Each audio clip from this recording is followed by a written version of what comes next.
Camarades, je vous apporte le salut fraternel du syndicat des organismes sociaux divers et divers de la Marne, auquel, en tant que salarié de Pôle emploi, je suis adhérente, mais également et plus largement celui de l'ensemble des syndicats de l'Union départementale de la Marne.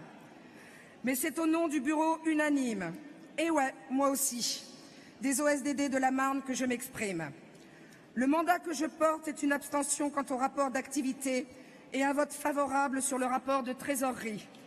Et c'est bien au regard des actions et des orientations que nous nous sommes exprimés.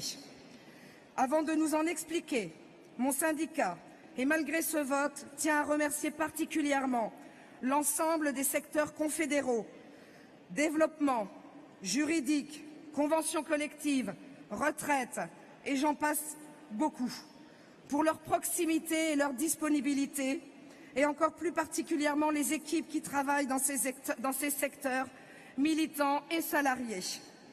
Si nous nous abstenons, c'est bel et bien au regard de ces derniers mois, marqués par un syndicalisme qui nous a semblé bien éloigné de nos fondamentaux. Le syndicat des OSDD de la Marne revendique haut et fort son appartenance à la charte d'Amiens et au sens profond que revêt les mots de liberté et d'indépendance, tant vis-à-vis du politique et du religieux que vis-à-vis du patronat, condamnant de ce seul fait les ordonnances qui tentent à assimiler purement et simplement les organisations syndicales à l'entreprise. Ne serait-ce que pour cela, rien n'aurait dû nous permettre de ne pas travailler au rassemblement contre ces funestes ordonnances, quelles que soient les promesses et autres pseudo-engagements, comme celui, par exemple, consistant à redonner un peu de liberté aux organisations syndicales dans la désignation du délégué syndical. Depuis, d'autres engagements, comme dernièrement celui de ne pas monétiser le CPF, sont morts-nés. Les promesses n'engagent que ceux qui y croient. Alors oui, c'est certain, et faux à deux jambes, l'action et la négociation. Mais encore faut-il qu'il y ait négociation et réelle pratique contractuelle, avec son pendant incontournable, la loyauté de la négociation.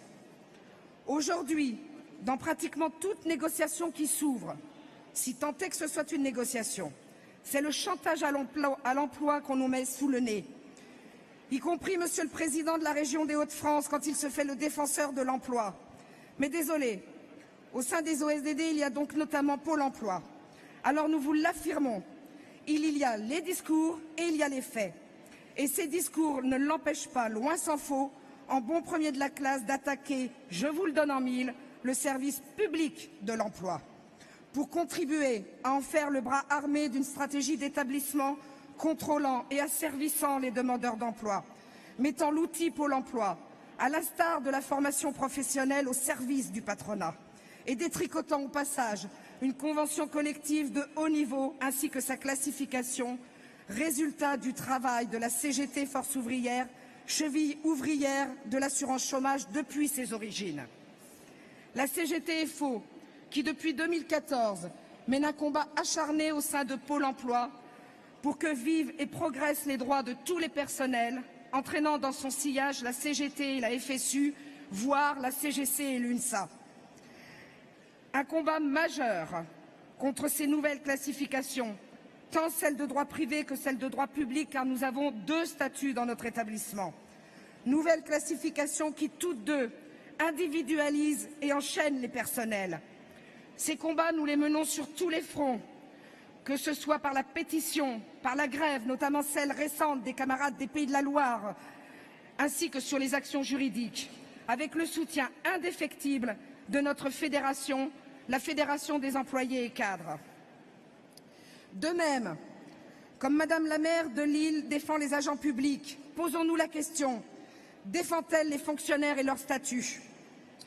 Alors au nom des OSDD de la Marne, de ces militants unanimes, et oui encore, et des syndicats qui m'ont confié leur mandat, je porte la volonté de travailler au rassemblement de nos forces. Je porte la volonté de rassembler tous les salariés, parce que ceux-ci ont un besoin impératif dans la situation qui leur est faite de réunir leurs forces et de mener ensemble les combats qu'ils mènent aujourd'hui de manière éparpillée. Dans la Marne, c'est dès septembre, avec les policiers, avec les camarades de Valéo, que nous défendions nos droits et luttions contre le duo infernal Macron-Pénicaud. En effet, quelle différence entre la casse des statuts, la destruction du contrat de travail? Quelle différence entre gel du point, gel des pensions et des salaires? Quelle différence entre sélection à l'université, réforme du bac, de la licence et de la formation professionnelle? Ces contre-réformes, toutes basées sur la notion de compétence individuelle, notion bien davantage fondée sur des savoir-être par nature subjectifs et individuels, et non des savoir-faire objectifs et reposant sur des garanties collectives. Cette notion de compétence, synonyme de casse de toute garantie collective et opposable, rendant caducs diplômes, qualifications et expériences acquises, et par voie de conséquence mettant un terme aux classifications des conventions collectives et de fait un terme aux grilles statutaires. Est-ce que nous pourrons empêcher ces catastrophes annoncées à travers les instances représentatives du personnel, entreprise par entreprise, boîte par boîte, qu'elles soient publiques ou privées? C'est pourtant là que nos gouvernants veulent nous cantonner, nous enfermer. C'est donc y compris toutes les confédérations en tant que telles qui sont visées, et plus particulièrement la nôtre. Ils cherchent à éradiquer toute revendication collective, libre et indépendante. Une seule réponse s'impose à nous.